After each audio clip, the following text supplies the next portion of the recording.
సర్వాధికారియు నిరంతర స్తోత్రార్హుడు యేసుక్రీస్తు ప్రభువారి ప్రశస్త నామంలో ఉదయకాలపు వర్తమానాల కొరకు ఎదురు చూస్తున్న మీ అందరికీ ఇమ్మాన్యుయల్ మినిస్ట్రీస్ తరపున మా శుభాభివందనాలు తెలియజేస్తూ ఉన్నాను. క్రీస్తునందు మాకు అత్యంత ప్రియమైన దైవజనాంగమా, ఈరోజు అరుణోదయపు దినాన లేచి ప్రార్థించుకున్నారా? అవును, గడిచిన రాత్రి కుటుంబ ప్రార్థన జరిగింది. ఎంతమంది గడిచిన రాత్రి కుటుంబంలో ప్రార్థన చేసుకున్నారో? అరుణోదయపు దినాన లేచి కంఠధ్వని దేవునికి వినిపించారో కామెంట్ బాక్స్లో రాయండి. మీరేదో గొప్ప భక్తిపరులు అని చాటి చెప్పాలి అనేది కాదు నా ఉద్దేశం. ఇన్ని కుటుంబాలు ప్రార్థన చేసుకుంటున్నాయా? అయ్యో, నా కుటుంబం చేసుకోవట్లేదే. నువ్వు పెట్టిన చిన్న కామెంట్ ఎంతమందికి స్ఫూర్తినిస్తుందో నేను ఎరుగను. ఎంతోమంది ఆ రీతిగా స్ఫూర్తి తెచ్చుకొని ప్రార్థనలు చేసుకుంటున్న వాళ్ళు, అరుణోదయపు ఆరాధన చేసుకున్న వాళ్ళు ఉన్నారు. ఇతరుల క్షేమం కొరకు కామెంట్ బాక్స్లో తప్పకుండా రాయండి. ఈరోజు ఇచ్చాపురం ప్రాంతంలో ఉన్నాను. రేపు బుధవారం రాజాం ప్రాంతానికి వస్తూ ఉన్నాను. అలాగే గురువారం మానికొండ, శుక్రవారం ఉయ్యూరు ప్రాంతానికి, శనివారం మహబూబాబాద్ ప్రాంతానికి వస్తున్నాను. వచ్చే వారం 27, 28, 29 తారీఖుల్లో మంగళగిరి మీటింగ్స్ కొరకు ప్రార్థన చేయండి. మంచిది. ఈ దినం ఒక చక్కటి వర్తమానం. చిన్న చిన్న బలహీనతలు, చిన్న చిన్న తప్పిదాలు ఎంత భారీ నష్టానికి దారితీస్తాయో విందాం. రెండవ నక్షత్రం ఆయనే భక్తుడైన దావీదు గారు. దావీదు గారికి ఎప్పుడు ఒక అలవాటు ఉండేది. దినానికి 3 మార్లు ప్రార్థన చేయటం, 7 మార్లు దేవుని స్తుతించటం. Praise the lord. దినానికి 3 మార్లు ప్రార్థన చేయటం అంటాడు. ప్రతి ఉదయం, ప్రతి మధ్యాహ్నం, ప్రతి సాయంత్రం యెహోవా నేనే నీకు మొరపెట్టుచున్నాను అంటాడు. ఆలోచించండి, ప్రతి ఉదయం, ప్రతి మధ్యాహ్నం, ప్రతి సాయంత్రం దేవుని సన్నిధిలో మొరపెట్టి ఆ దావీదు తన సాయంకాలపు ప్రార్థనను గురించి ఏమంటాడంటే, సాయంకాలము నేను చేతులెత్తుట, చెప్పండి కొంచెం సౌండ్ పెంచవచ్చు కదమ్మా కదా. సాయంకాలము నేను చేతులెత్తుట నైవేద్యము వలె ఉన్నది అంటాడు. ప్రతిరోజు క్రమం తప్పకుండా సాయంకాలం మందు ప్రార్థన చేసి ఆ దావీదు ఎందుకో ఆ రోజు సాయం సంధ్య వేళ ప్రార్థన చేయకుండా మిద్ది మీద తిరుగుతున్నాడు. కొంతమంది యవ్వన బిడ్డలు చూడండి, సాయంత్రం అయిందంటే మిద్దెల మీద తిరుగుతూ ఉంటారు. కొంతమంది నవ్వుకుంటున్నారు. సాయంత్రం అయిందంటే మిద్దెల మీదకి ఎక్కి ఇల్లంతా పైన బాల్కనీ అంతా తిరుగుతూ ఉంటారు. ఎందుకు? అటువైపు వాళ్ళని ఇటువైపు వాళ్ళని చూడొచ్చు అనే ఆలోచనతో. చూపే కదా అనుకుంటారు. దావీదు ప్రతిరోజు సాయంత్రము చేతులెత్తి దేవుని సన్నిధిలో ప్రార్థన చేసేవాడు. ఎందుకో చూడండి, ఆ రోజు ప్రార్థన చేయలేదు. ఈ వాక్యం వింటున్న ప్రభు బిడ్డలారా, మీకు ఒక మాట చెప్తాను. నిన్నటి భక్తి ఈరోజు నిన్ను బ్రతికించలేదు. ఈరోజు భక్తి రేపు నిన్ను దేవుని కొరకు నిలవబెట్టలేదు. ఏ రోజు కావలసిన ప్రార్థన ఆ రోజు నువ్వు సమకూర్చుకోవాలి. ఏ రోజు కావలసిన వాక్యం ఆ రోజు నువ్వు ధ్యానించాలి. ఏ రోజు చేయాల్సిన ప్రార్థన ఆ రోజు మనం జరిగిస్తూ వెళ్ళాలి. యేసయ్యకి మహిమ కలుగును గాక. ఇశ్రాయేలీయుల అరణ్య ప్రయాణంలో ఉన్నప్పుడు మనం చూస్తాం కదా, ఏనాటి మన్నా ఆనాడే ఏరుకోవాలి. నిన్నటి మన్నాతో ఈరోజు పోషించబడదామంటే నిన్నటి మన్నా నిన్నకే ఈరోజు ఉందనుకున్నావా, అది కంపు కొట్టిపోయినట్లుగా వాక్యంలో రాసి ఉంది. అంటే దీని అర్థం ఏంటి? నిన్న శోధన జయించడానికి నిన్నటి ప్రార్థన సరిపోయింది. ఈరోజు శోధన జయించడానికి ఈరోజు ప్రార్థన నీకు కావాలి. గట్టిగా చెప్దాం ఆమేన్. నేను మొన్న బాగా ప్రార్థన చేశానండి, నిన్న చేయకపోయినా పర్లేదు, ఈరోజు చేయకపోయినా పర్వాలేదు అని అంటావా? నీ భక్తి జీవితంలో ప్రమాదం కలుగుతుందని ప్రభు పేరిట మనం చేస్తున్నాం. ఎప్పుడు భక్తి జీవితంలో ఏనాటి వాక్యం ఆనాడు మనం ఏరుకోవాలి. ఆమేన్. ఏనాటి ప్రార్థన ఆ రోజు మనం చేయాలి. ఏనాటి ఆత్మీయత ఆ దినం మనం సంపాదించుకోవాలి. మరలా నేను చెప్తున్నాను, నిన్నటి భక్తితో ఈరోజు శోధనను జయించలేం. ఈరోజు ప్రార్థనతో రేపు రాబోయే శోధన మనం జయించలేం. ఏ నాటి భక్తిని ఆ రోజు మనం సమకూర్చుకునే వాళ్ళగా ఉందము గాక. కొంచెం గట్టిగా చెప్దాం ఆమెన్. వినండి బిడ్డలారా, ఏ రోజైతే వాక్యానికి నువ్వు దూరం అవుతావో, ఏ రోజైతే వ్యక్తిగతంగా కానీ కుటుంబ పరంగా కానీ దేవుని సన్నిధిలో మోకరించి నువ్వు ప్రార్థన చేయవో, ఆ రోజు తప్పకుండా సాతాను నీ మీద జయాన్ని పొందుతాడు అన్న సంగతి నువ్వు గ్రహించు. ఒక భక్తుడు మాట్లాడతా, ప్రతి ప్రార్థన విలువైందే, మరి విశేషంగా ఉదయం పడకల మీద నుంచి లేవటంతో అరుణోదయపు ప్రార్థన చాలా విలువైంది. ఎందుకు విలువైంది అయ్యా అంటే, ఆ భక్తుడు అంటాడు, ఉదయకాలం నువ్వు లేచినప్పుడు ఒక్క అర్ధగంట ప్రార్థన గదిలో నువ్వు గెలిస్తే, చిన్న గదిలో ప్రార్థన గదిలో నువ్వు గెలిస్తే, ఆ దినం ఎక్కడికి వెళ్ళినా విజేతగా దేవుడు నిన్ను ఊరేగిస్తాడట. ఉదయం లేచినప్పుడు నిద్రమత్తని, నా బలహీనత తేలిదా అని, ఇంత బండిడి సంసారం నేను ఒక్కదాన్నే నడిపించుకుంటా రావాలి, అలిసిపోయాను, నేను అలిసిపోయిన సంగతి దేవునికి తెలుసులే అని చెప్పి నువ్వు ప్రార్థన వాయిదా వేస్తే, భక్తిని వాయిదా వేస్తే, మోకాళ్ళ అనుభవాన్ని వాయిదా వేస్తే, అరుణోదయపు ప్రార్థన వాయిదా వేస్తే, నమ్ము, ఆ రోజు సాతాను నీ మీద చెలరేగుతాడు, జాగ్రత్త. అంతిమంగా సాతాను నేను ఓడగొడతాడు, జాగ్రత్త. ప్రతి సాయంకాలం మందు చేతులెత్తట నైవేద్యం వలె ఉండేది అని మాట్లాడినటువంటి దావీదు ఆ రోజు మిద్ది మీదకి వెళ్ళాడు ప్రార్థన చేయకుండా. ఇంకొక విలువైన మాట కూడా చెప్తాను.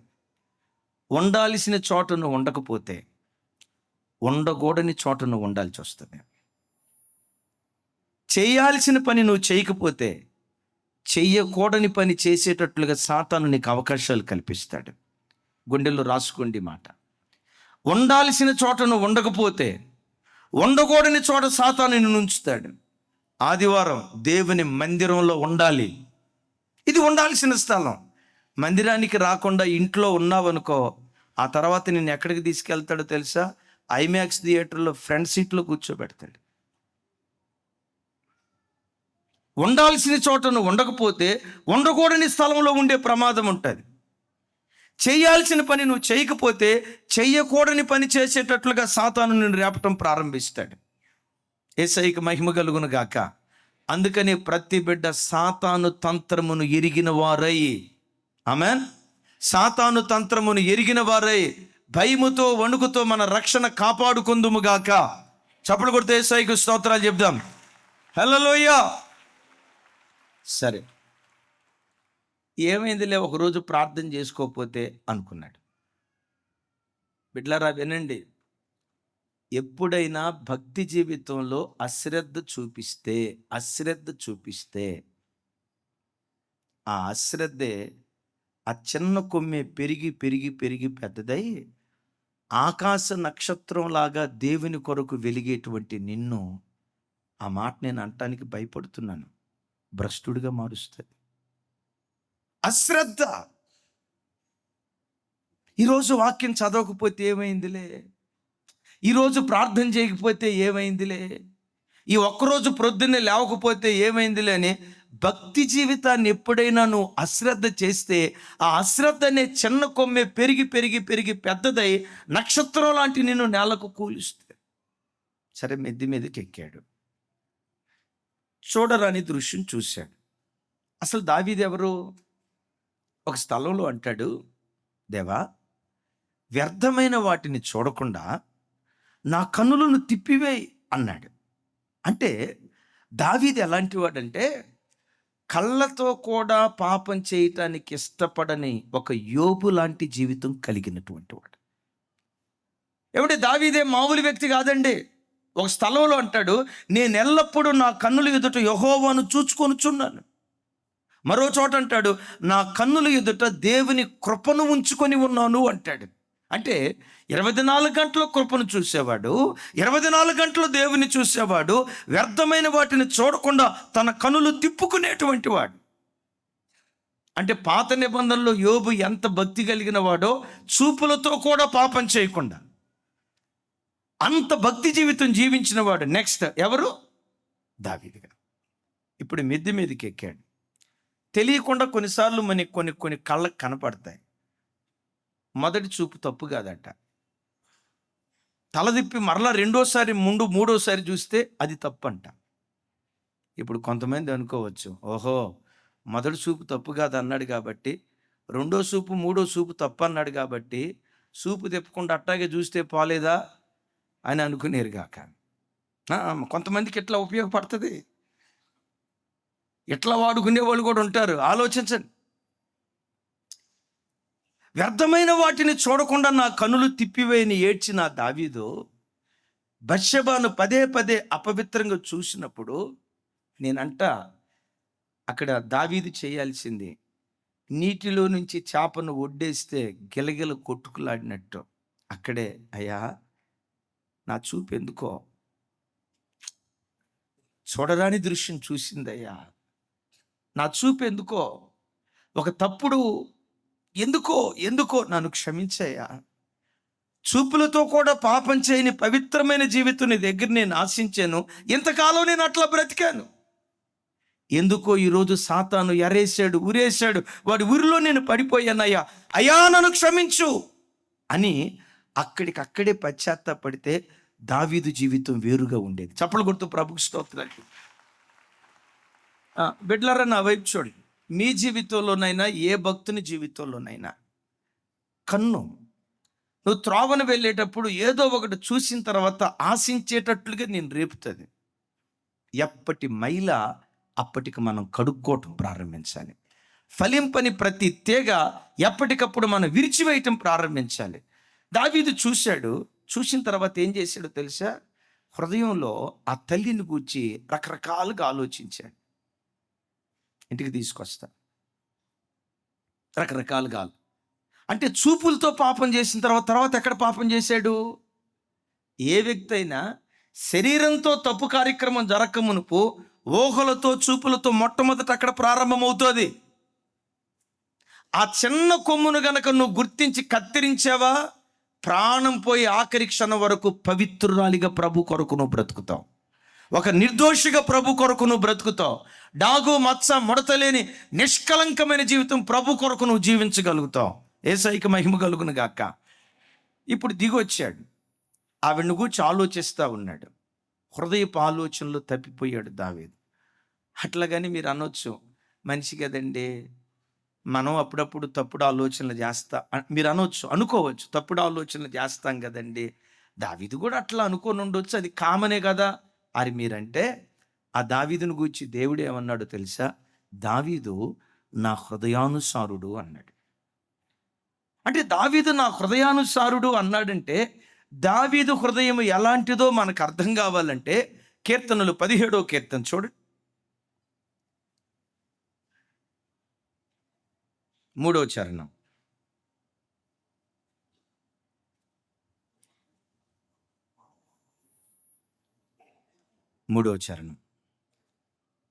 నాతో కలిసి అందరూ చెప్పండి.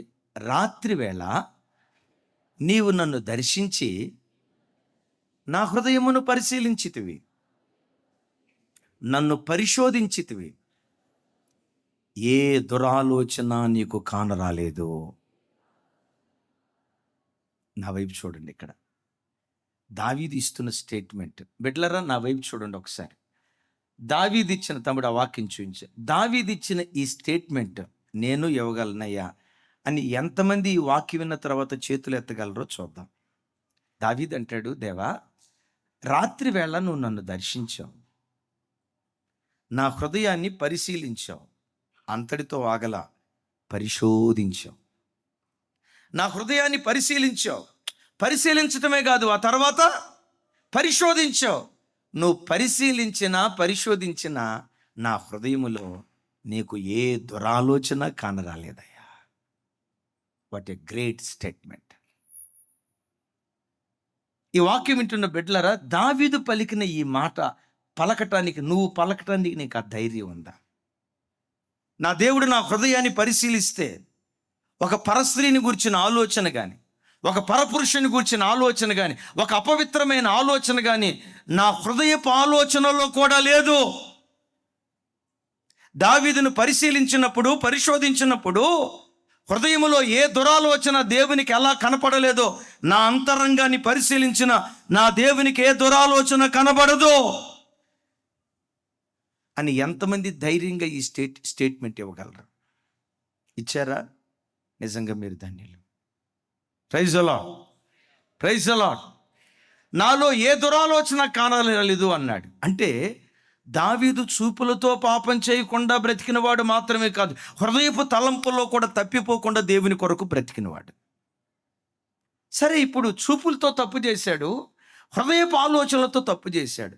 ఈ తప్పు జరుగుతున్నప్పుడే దావీదు చేయాల్సిందేంటో తెలుసా? ఇందాక నేను చెప్పే కదా, చేపను నీళ్లలో నుంచి బయటకేస్తే గిలగిల కొట్టుకులాడుతున్నట్లుగా ఎప్పుడైనా నీ జీవితంలో చిన్న పొరపాటు జరిగినప్పుడే అక్కడికక్కడే పశ్చాత్తాపడి దేవుని దగ్గర నువ్వు మూలిగితే దైవ చిత్తానుసారమైన దుఃఖం, రక్షణార్థమైన మారు మనసు నీ కలుగు చేస్తుంది.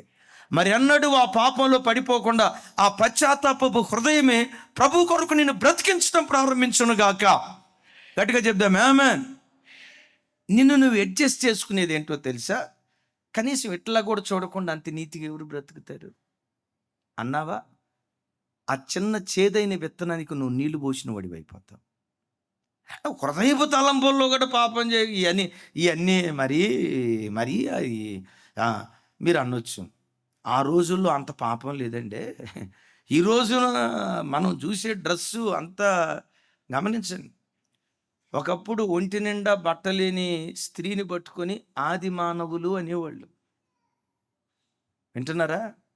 పాత రోజుల్లో ఒంటి నిండా బట్ట లేకపోతే ఆది మానవులు అనేవాళ్ళు. ఇప్పుడు ఎంత తక్కువ బట్టలుంటే అంత మోడర్న్ అంటున్నారు. మోడర్న్ కాదు, మరలా ఆది మానవుడు అయిపోతున్నాడు మనిషి. మీరు అనొచ్చు, అన్నయ్య ఈ కాలంలో కళ్ళకు కనపడేవి, చెవులకి కనపడేవి, అందుకనే ఎట్లా అంటారా? లోకానికి పాపం కొత్త ఏమీ కాదు. ప్రసంగిలో రాసి ఉంటుంది, మునుపు ఏదుందో ఇప్పుడు అదే ఉంటుంది, ఇప్పుడు ఏదుందో దాన్నే ఇంగ్లీష్లో అంటారు హిస్టరీ రిపీట్స్ అని. సృష్టికి పాపం కొత్త ఏమీ కాదు. పాపలోకంలో బ్రతుకుతూ నిష్కలంకులుగా వాళ్ళు ప్రభు కొరకు బ్రతికారు. బిడ్డలారా, ఎప్పుడైనా నీ జీవితంలో ఆ చిన్న చేదైన వేరు నీలో మొలిస్తే, ఆ మొలిచిన దశలోనే గిలగిల్లాడావా, పశ్చాత్తాపడ్డావా, ఘోరం జరగకుండా తప్పించబడతాం. ఆమేన్. ఘోరం జరగకుండా దేవుని సన్నిధిలో నుంచి విడిపించబడతాం. చూసినప్పుడు దావీదు పశ్చాత్తాపడలేదు, హృదయంలో ఆలోచించినప్పుడు తాను పశ్చాత్తాపడలేదు, ఆ రోజు సాయంకాలం లేచి ప్రార్థన చేయనందువలన తాను పశ్చాత్తాపడలేదు. ఎప్పుడైనా నేను బ్రతికించేది, నీకు నాకు జీవాన్ని పోసేది పశ్చాత్తాపపు హృదయం. చప్పట్లు కొడుతూ ప్రభుకు స్తోత్రాలు చెప్పు. ఆ రోజు ప్రొద్దున్నే లేచి నువ్వు ప్రార్థన చేసుకోలేదు, ఏం కాదులే ఒకరోజు ప్రార్థన చేయకపోతే అని అన్నావా? భక్తిలో నువ్వు దిగిపోతున్నట్లు గుర్తించు.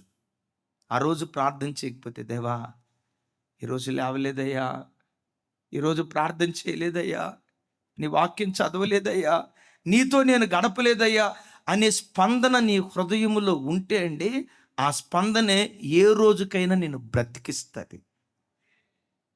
కొంచెం గట్టిగా, ఏ రోజైనా ఆ స్పందన నీలో లేకపోతే, ఈ రోజు కాకపోతే రేపు చేసుకుందాం, రేపు కాకపోతే తర్వాత చేసుకుందాం అని గమనించండి. ప్రార్థన చేయకపోయినా మనస్సులో ఇంత కూడా నీకు నొప్పి లేదు అంటే దాని అర్థం నీ మనస్సాక్షి వాత వేయబడుతుంది అని గ్రహించు.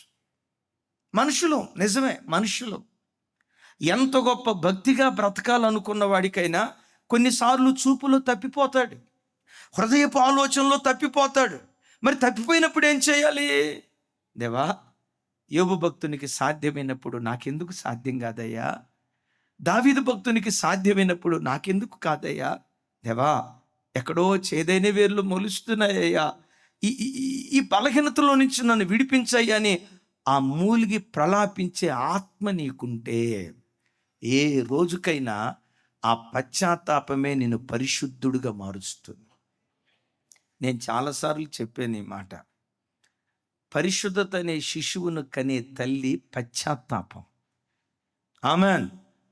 పరిశుద్ధత అనే శిశువును కనే తల్లి, నీలో పరిశుద్ధత అనే శిశువు పుట్టుకురావాల, పవిత్రత అనే శిశువు పుట్టుకురావాలన్నా, నీతిగా బ్రతికే శిశువు పుట్టుకురావాలన్నా ఈ పిల్లలను కనే తల్లి ఏదయ్యంటే పశ్చాత్తాపపు తల్లి. కొంతమంది ఎంత బ్రతికినా ఏమంటారో తెలుసా? కామన్.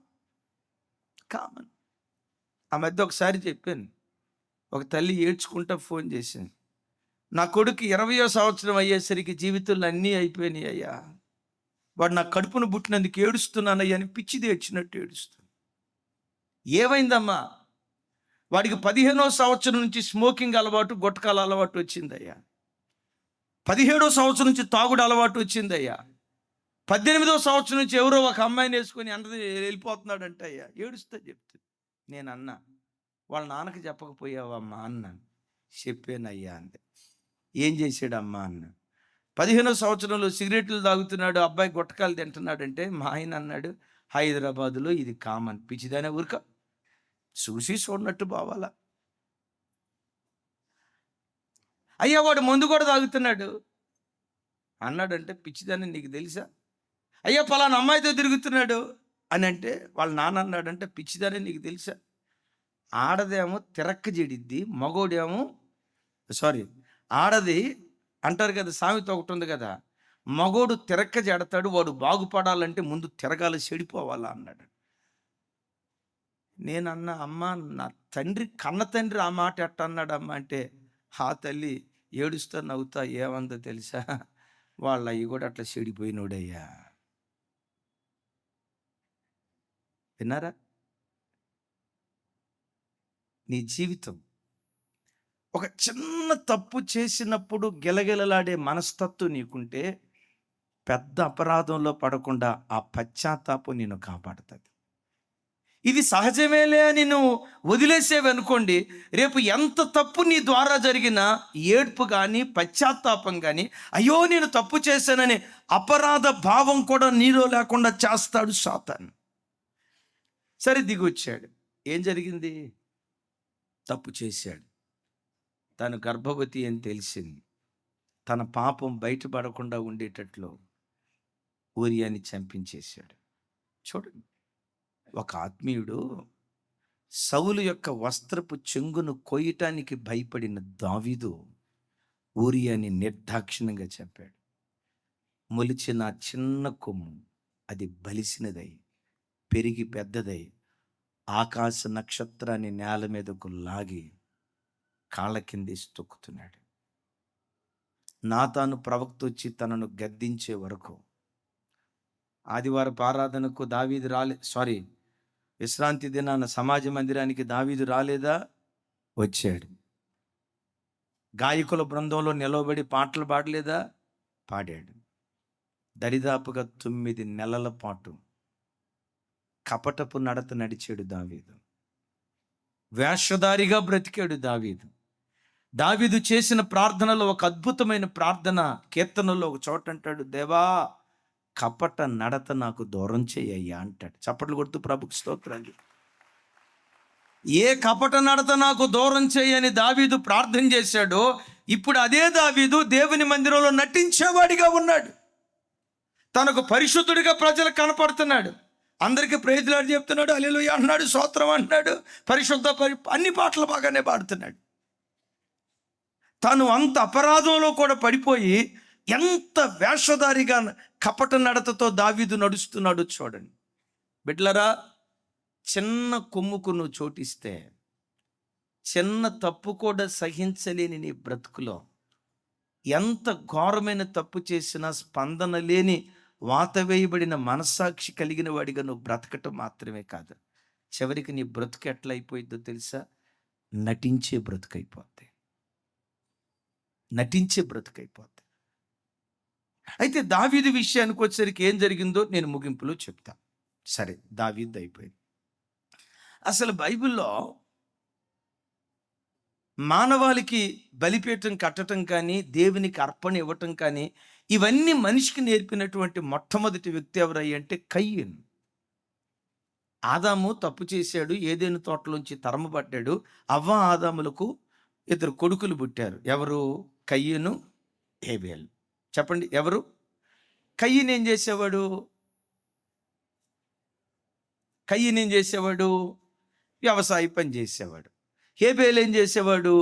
గొర్రెల కాపరి. గమనించండి, పంట పొలంలో ప్రథమ ఫలం ఇచ్చినట్లుగా బైబిల్లో రాస్తుంది.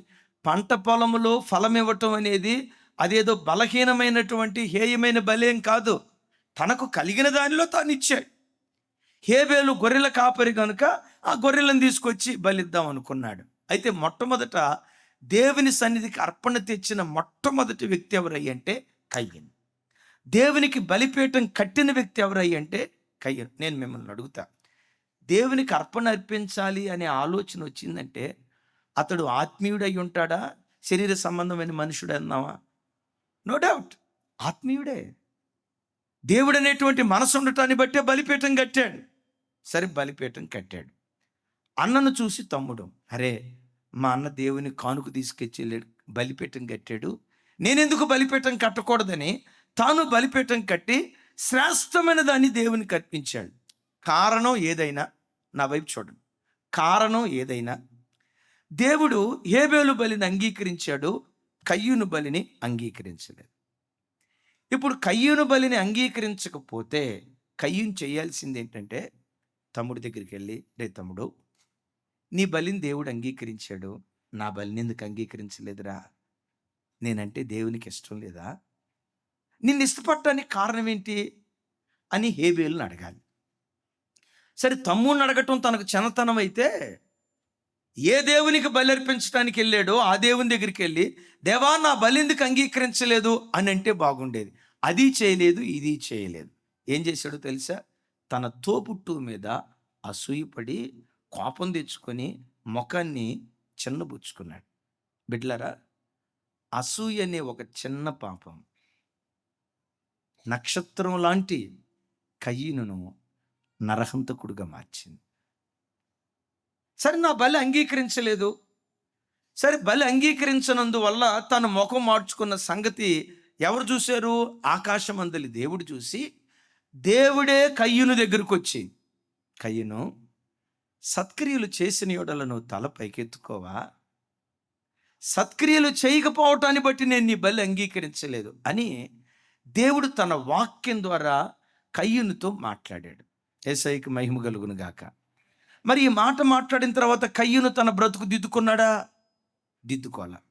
మీకు ఒక మాట చెప్తాను. మనిషి జీవితంలో తను ఎక్కువగా వినటానికి ఇష్టపడేది ఏదయ్యంటే ఎదుటివాడి చెడు. తాను వినటానికి ఇష్టపడింది ఏదో తెలుసా? ఎవరైనా తన చెడు చెప్తే ఆ మాట మాత్రం పొరపాటు వినడం. ఇది మనుషులకు ఉన్న గొప్ప అలవాటు. మనుషులంటే ఎవరు? మనమే. నన్ను ఎందుకు కలుపుతారమ్మా? మీ సంగతి మీరు చెప్పుకోండి. రైట్. ఆ మనుషులంటే ఎవరు? ఈ మనిషికి ఉండే గుణం ఏంటంటే, బయట వాళ్ళ చెడు ఎవరైనా చెప్తా ఉంటే చెవులు చాట చెవుల్లాగా చేసుకొని, అట్టా జరిగిందా వదినా, వాళ్ళ అమ్మాయి అట్టా చేసిందా వదినా, వదినా వదినా వదినా వదినా వదినా వదినా సాగదీసి చెప్పి, బయట వాళ్ళ చెడు వినటానికి చెవి ఇష్టపడింది. కానీ ఎవడైనా నీ తప్పు చెప్తే మాత్రం లోపటి నుంచి బొస బొస బొస బొస బొస. ఎవరో బయట వాళ్ళ దాకా ఎందుకండి? కన్న తల్లి, 20 సంవత్సరాలు పెంచి పెద్ద చేసిన తల్లి, తన రక్తపు చుక్కలు దారబోసి కార్పొరేట్ స్కూల్లో కాలేజీలో చదివిస్తున్న ఆ తండ్రి, ఆ తల్లి నీవేదైనా తప్పు చేస్తే నీ దగ్గరికి వచ్చి, అమ్మాయి ఏంటిట్లా అని తల్లి అందనుకో, ఇక స్టార్ట్ చేసావా ఇంటికి వస్తే చాలు జోరేగలాగా గుయ్యి గుయ్యి గుయ్యి గుయ్యి, అందుకే నేను ఇంటికి రానంది. అరే, కన్న తల్లి గద్దిస్తేనే లోపడనటువంటి పరిస్థితి ఈరోజు లోకంలో ఉంది. మానవ బ్రతుకులో ఎవరి చెడైనా వినటానికి మనిషి చెవి ఇష్టపడింది. కానీ ఎవరైనా తన తప్పు చెప్తే మాత్రం మనిషి చెవి వినటానికి ఇష్టపడదు.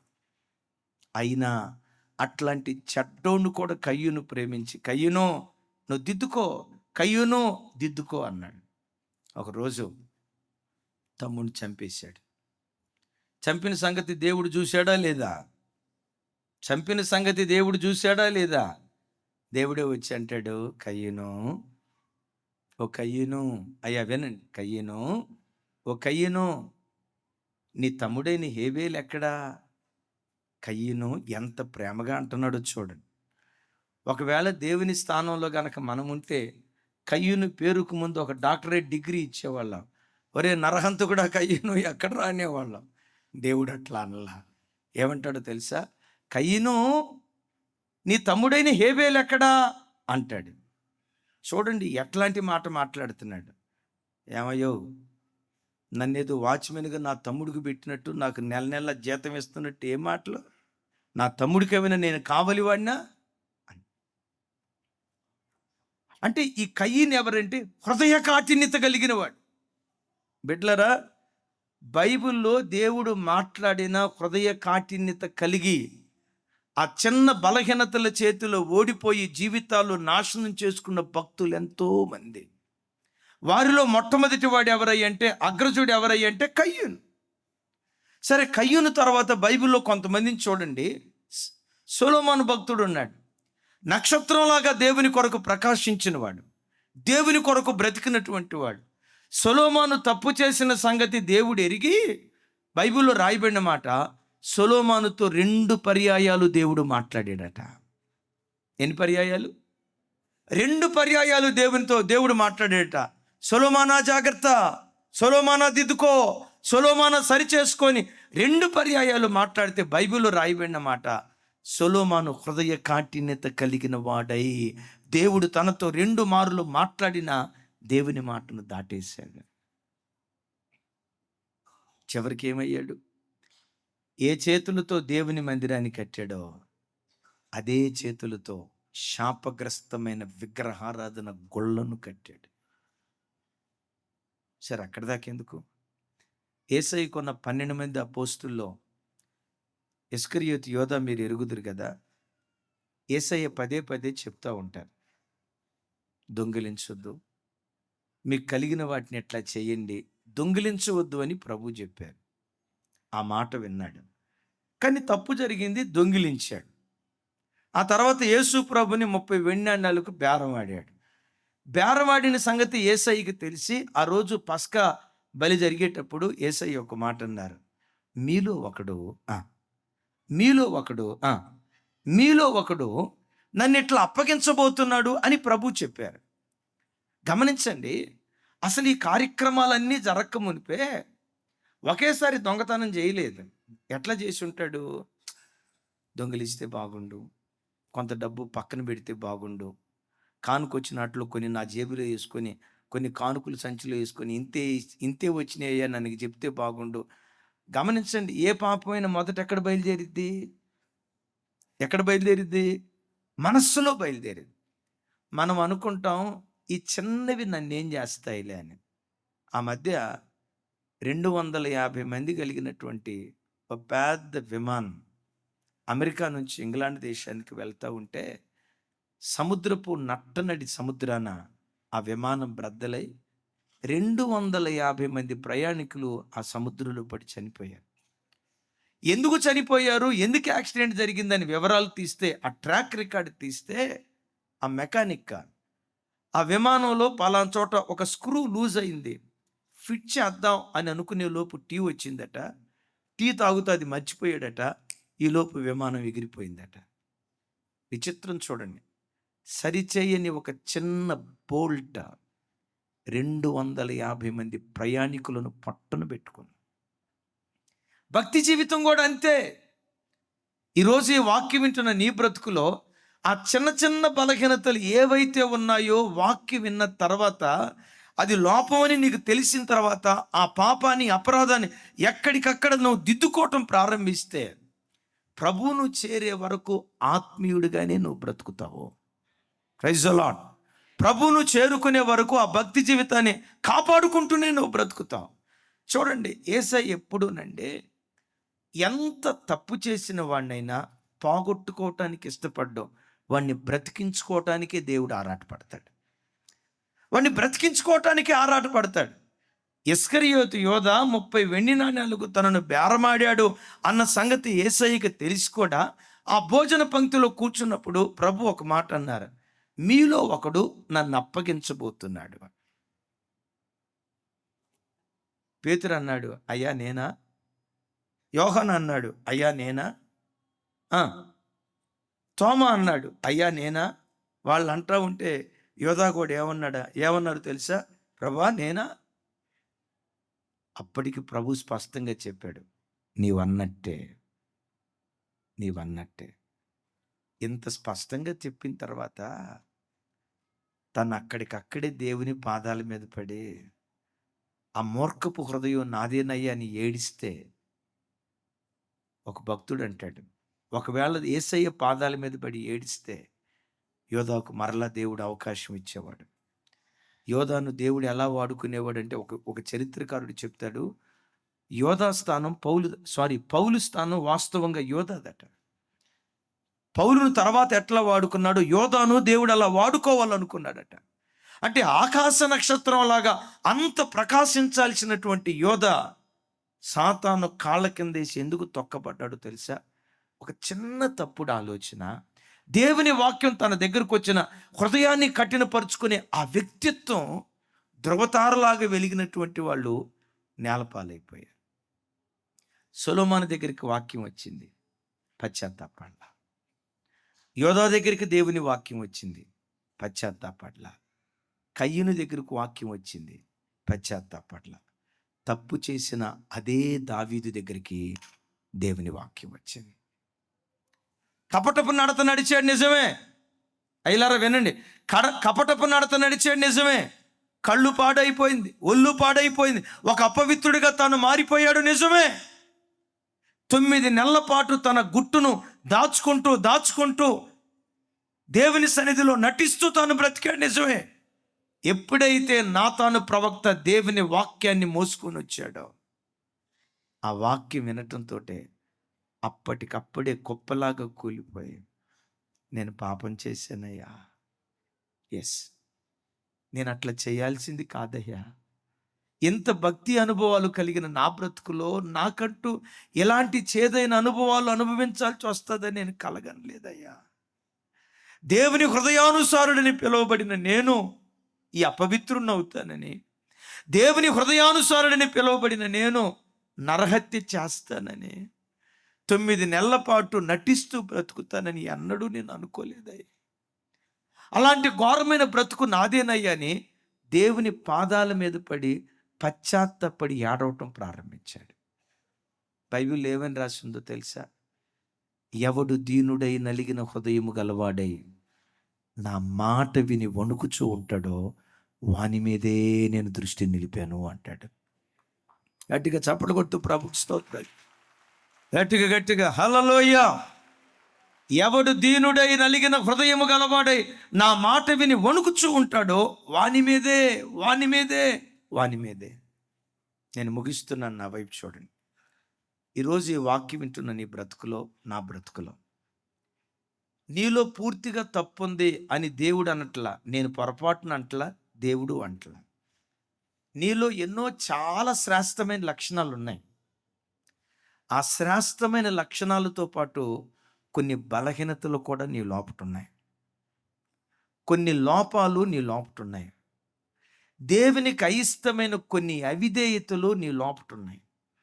నా దేవుడు ఏమంటాడంటే, చిన్నది అని ఆ చిన్నదాన్ని వదిలేయకు. పులిసిన పిండి కొంచెమైనా మొత్తంతా చెరిపేస్తుంది కదా, ఆ పులిసిన దాన్ని నువ్వు తీసేయకపోతే మొత్తంతా పాడైపోద్ది. ఆ చచ్చిన ఈగలను తైలంలో నుంచి నువ్వు త్వరగా తీసేయకపోతే తైలం అంతా కప్పు కొట్టుకుపోద్ది. పడినటువంటి ఆ చిన్న నిప్పును వెంటనే నువ్వు ఆర్పకపోతే, అయ్యో ఇక్కడ నిప్పు పడిందని నిప్పును ఆర్పకపోతే ఆ చిన్న నిప్పు విస్తారమైనటువంటి అడవిని తగలబెడుతుంది. అందుకనే ప్రకటన గ్రంథంలో ఒక సంఘంతో దేవుడు మాట్లాడుతూ ఒక మాట అంటాడు, చూడండి. ప్రకటన గ్రంథం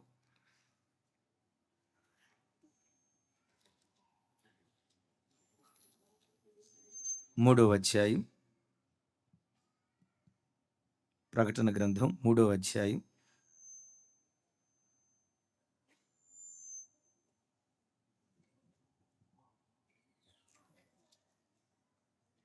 2వ వచనం చూడండి. 3:2 నాతో కలిసి చెప్పండి. నీ క్రియలు నా దేవుని ఎదుట సంపూర్ణమైనవిగా నాకు కనబడలేదు. మరలా, నీ క్రియలు నా దేవుని ఎదుట సంపూర్ణమైనవిగా కనబడలేదు గనుక జాగరూకుడవై చావనయున్న మిగిలిన వాటిని బలపరుచుము. చాలు చాలు చాలు. మరలా ఒకసారి నా వైపు చూసి నాతో కలిసి చెప్పండి. నీ క్రియలు నా దేవుని ఎదుట సంపూర్ణమైనవిగా కనపడలేదు. అంటే ఈ మాటకున్న అర్థం సంపూర్ణమైనవిగా కనపడలేదంటే క్రియలన్నీ పాడైపోయిన క్రియలు అందామా, కొన్ని మంచి క్రియలు ఉన్నాయి, కొన్ని చెడు క్రియలు ఉన్నాయి అని అందామా? అది సంపూర్ణమైనవిగా కనపడలేదు అంటే నీలో 100% పవిత్రత లేదు, 90% పవిత్రత ఉంది, కానీ 10% మాత్రం కొంత లోపం ఉంది నీ దగ్గర. నీ క్రియలు నా ఎదుట సంపూర్ణమైనవిగా కనపడలేదు. నిజమేనయ్యా, 90% భక్తి ఉంది, 10% భక్తిహీనత ఉంది. ఏం చేయమంటావు? ఆ 10% భక్తిహీనతను బ్రతకనిస్తే ఈ మరణం జీవాన్ని మింగేయటం ప్రారంభిస్తుంది. ఈ మాట లోతు అర్థం చేసుకోండి. దీన్ని నువ్వు బ్రతకనిస్తే చచ్చిన ఈ అనుభవం బ్రతికున్న వాటన్నిటిని మింగివేయటం ప్రారంభిస్తుంది. ఎట్లాగో చెప్తాను. ఒక షుగర్ పేషెంట్ ఉన్నాడు. కాలు బొటన వేలి మీద పుండు వచ్చింది, గమనించుకోలేదు పాపం. అది ఇన్ఫెక్షన్ అయింది. డాక్టర్ దగ్గరికి వెళ్ళాడు. డాక్టర్ చెకప్ చేసి అంటాడు, అయ్యా ఆల్రెడీ ఇన్ఫెక్షన్ స్టార్ట్ అయింది, వదిలేస్తే ఆ ఇన్ఫెక్షన్ అంతా శరీరం ప్రాకేస్తుంది, కాలంతా ప్రాకేస్తుంది, శరీరం అంతా ప్రాకేస్తుంది. మరి ఇప్పుడు ఏం చేయాలి? చావనయున్నవి బలపరచబడినట్లు మిగతా అవయవాలన్నవి బ్రతికొండాలి అంటే ఎక్కడ ఇన్ఫెక్షన్ అయిందో ఆ వేలు కట్ చేయాలయ్యా, ఆ వేలు కట్ చేయాలయ్యా. అయ్యా వేలు కట్ చేస్తే ఎట్లా? అది కట్ చేయకపోతే మనిషి ప్రాణానికే ప్రమాదం అయ్యా. ఆ ఇన్ఫెక్షన్ అట్లా వ్యాపిస్తూ ఉంటుందయ్యా. మరి ఏం చేయాలి డాక్టర్ గారు? నువ్వు బ్రతకాలంటే సింపుల్ సొల్యూషన్, చచ్చిన ఈ మృతమైన దాన్ని తీసివేయకపోతే ఈ మృతమైనది జీవాన్ని మింగివేయటం ప్రారంభిస్తుంది. అదే సాత్విక సంఘంతో దేవుడు అంటాడు, చావనయున్న వాటిని గమనించండి. మోహపు చూపు అనే ఒక చిన్న తప్పుడు నీ లోపట ఉంచితే అదేం చేస్తుందో తెలుసా? నీ లోపట ఇంత అపవిత్రత పెట్టుకొని బైబిల్ ఏం చదువుతావు? వాక్య ధ్యానం అనే ఆత్మీయతను అది చంపేయటం ప్రారంభిస్తుంది. హృదయంలో తప్పుడు ఆలోచన ఒక చేదైన వేరు ఉంది. ఆ వేరేం చేస్తావు తెలుసా? ఇంత అపవిత్రత పెట్టుకొని ఈ హృదయంతో నువ్వు ప్రార్థన చేస్తే నీ ప్రార్థన ఎట్లా దేవుడు వింటాడు? నీలో జీవముతో కూడుకున్న ఏ శ్రేష్టమైన అనుభవాలు ఉన్నాయో వాటన్నిటిని మెల్లిమెల్లిగా చంపేయటం ప్రారంభిస్తాయి. నేను ముగిస్తున్నాను బిడ్డలారా. నీ బ్రతుకు కాలమంతా ఏ భక్తి జీవితంతో నీ ఆత్మీయతను ప్రారంభించావో ప్రాణం పోయే ఆఖరి క్షణం వరకు నీ భక్తి రోజు రోజుకు అధికమగునుగాక. దేవునిలో రోజు రోజుకు బలపడినట్లుగా దేవుడు కృప చూపించునుగాక.